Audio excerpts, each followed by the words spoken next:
Did you draw a lot from your own experiences? I know, you know. Oh yeah, yeah, a lot from my own experiences, and also what I need people to do for me. Because as an agent, I'm only as successful as the people that you hire. Correct, correct. So obviously, yeah, Wow. yeah, yeah. You got it. I'm a thinker. I try. So, anyway. Is modeling a real dog-eat-dog business? Is it very much, you get a lot of the people in there that are just, they come in like really confident, but I mean, after being like rejected and turned down, and I saw something that you'd written, it's like, maybe you're an apple and they're looking for an orange, and not to take it personally. Right. You know, what they're doing, but I think probably the younger people take it more personally than somebody that's a little bit older. You know, I find that the girls and the boys, say 21 and up, you know, they get it, right? But if you're 14 or 15 and then you're suffering this rejection, and poor parents, right? Their kids are crying and they're like, "Can't you just get her a job?" Right? Well, it doesn't really work that way. I'm trying. You know, it's yeah, when you're younger, because you take it to heart, and it's not to heart, right? It's just a client trying to make a decision on what they need for that particular advertisement or, you know, commercial or whatever have you. So for some of the kids, if they can get over that, you know, and gain that, really it's just a question of self-confidence. You know, wrap their minds around the fact that, okay, well, I'm just not the one this time, so it could be next time. And it's like a job interview, right? I mean, every job that I applied for when I was applying for an agent position, I mean, I didn't get every job, so it goes the same with this type of a business, right? So Walks hand in hand. yeah, so I don't know, it can be a little bit more vicious when you go into an international arena, you know, like let's say in Milan. Yeah. Right? And especially, you know, when the dollar amount is large, like I have had girls, they were over there and they had their portfolio stolen. I had one girl who she was just about to, they were doing a runway audition, and it was like she was in line and maybe 2 or 3 girls were ahead of her, and she took off her shoes to do something. And she set her shoes down and she turned around, and then when she turned around to get her shoes back, and within a split second her shoes were gone. Yikes. So she lost the audition. Wow. So from that perspective, I think it can get more competitive, and it can get a little bit more vicious, because at the same time you're living in a lot of these flats, you know, with girls from all over the world or boys from all over the world. And of course, sometimes they're very supportive, but sometimes not everybody, right? It's life, right? Not everybody is always supportive, so. Lose your shoes, lose your job. Terrible day in Milan. It was a bad day in Milan, and she did not like that too much. No. No. Life happens. Yeah, I guess so. It does, yeah. I mean, you know, it develops you, right? You learn from your experiences. Yeah, you learn from your experiences. And I mean, if everything in life gets you down and you're going to crumble, you know, you've got to take a look at that, right? You got to say, okay, is this business really for me? Like, if I'm going to shrink and crumble because somebody said no, or because I didn't get accepted to this, or, you know, oh, somebody said my pictures weren't good, you know, you got to, So what are like the different types of models, you know, and what traits do you look for in those models? Fashion models, the girls are 5'9" to about 5'11", 6 foot.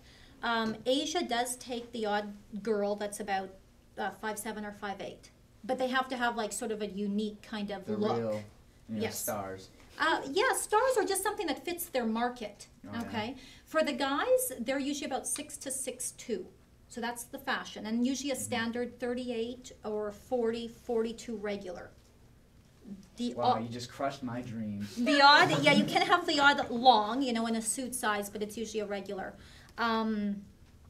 Commercial modeling, well, commercial models, it is a range of every height, every ethnicity, every size. Oh, good. There's a chance for me. Yeah, and I mean, let's face it, commercial modeling is booking the most money right now. You know, an editorial model that gets the cover of Vogue maybe makes $150. That's it, right? So commercial modeling is really where it's at. Now, years ago, it wasn't big business, but it is today. And all of your fashion models are now trying to cross the boundaries into commercial modeling so that they are booking L'Oreal and all those major campaigns out of New York, because those are all commercial models, and they're all also actors. Oh, Nice. Right? So, yeah, so the competition has definitely, shrunk for the model. And then there's the plus size model. There's a catalog model that is just standard, well, years ago we used to have, the 35 millimeter camera, and you were on the white background and you could only pose and move certain ways, and digital has changed a few things, but, and then of course your actors. And, there's children models and baby models. You have to be in a market though for that, and that's, babies is not Las Vegas. Yeah. There's some children, there's some work for children. Yeah. I was gonna say I haven't seen too many car shows with babies crawling around on the hood. Yes, correct. But if you're in New York or LA, right? Yeah. There's catalogs, and they'll Maybe be if they're advertising a children's car seat, but But we do get some jobs, like for kids. I would say I probably book something like once a month or so for children about age 6. We do take age 4, but I kind of like about age 6 up. And I generally like age 6 just because the child seems to have a little bit more of an understanding. Sometimes at 4, like, they just don't really know. And then I kind of feel bad as an agent, because if they're on set and then if they start to cry, you're like, oh, they didn't get it.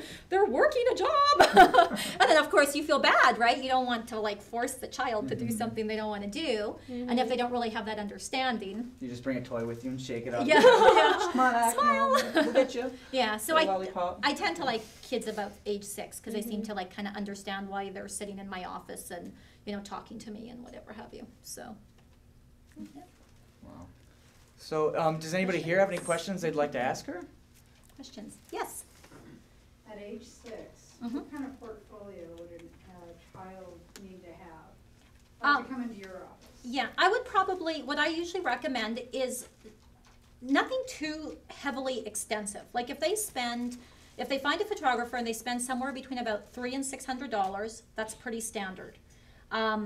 Out of that photo shoot, let's say they do 3 different looks on that photo shoot, and out of that photo shoot, if they get 1 or 2 great shots per look, that will be sufficient. Now, when they come in to see us, they don't leave us their portfolio. That's only for them to take to castings and auditions. They leave us with either 10 headshots or 10 Z cards, okay, and their resume if they have a resume. Generally with kids, because they change so quickly, they're going to need an update in about 6 months. So that's normally for children. For teenagers, same kind of rule applies. The level of photographer that you select will depend on price. Okay, so when you're looking at photographers, it depends on their level and quality of work. And how is that determined? By what they shoot. If you're hiring strictly a test photographer that just tests models, doesn't have clients, isn't shooting for Vogue or W or Marie Claire or Elle magazine, okay? They just test. They're not going to be as expensive as a photographer that has the big clients.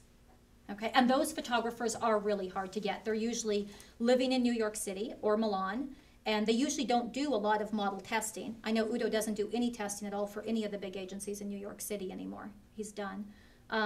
So an average portfolio for a teenage girl or boy should run you should shoot with about 2 or 3 different photographers, because each one is going to give you a different look, and they're going to see you from a different perspective. Okay, and you should spend somewhere between about, I would say about $1,200 to $2,000 is a safe range.